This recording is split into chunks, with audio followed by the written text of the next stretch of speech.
To use the object eraser on your iPhone, go to the Photos app and find the photo you want to work with. Before we get any further, I want to highlight that this feature is part of Apple Intelligence, and to use it, you'll need a device that supports it.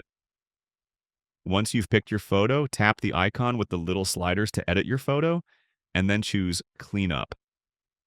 Your phone might take a few seconds to prepare the image for cleanup, and after that, you can tap, brush, or circle what you want removed.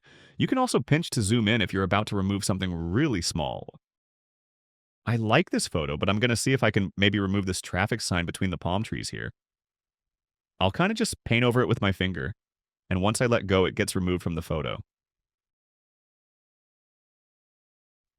That actually worked really well, but that's not always the case, and I'll show you in a minute an example of how this cleanup tool can struggle sometimes.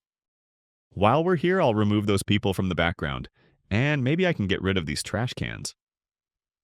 When the surroundings are sort of clean, easy, and predictable, this feature works well, but there are some cases where it will struggle.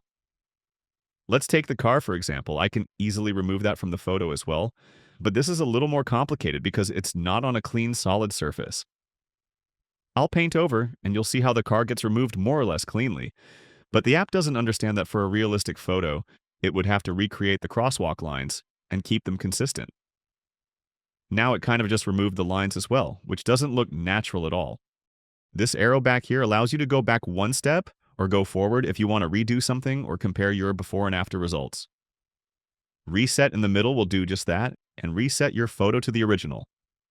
And once you're done, just tap Done up here, and it'll take you back to the Photos app. And that's how you erase objects on your iPhone. Handy little feature, maybe a little rough at the moment, but I'm sure it'll get better over time as Apple continues to improve their AI-based tools. Click the like button if this helped, leave a comment if you have any questions, and subscribe for more easy guides like this. Thanks all, until next time.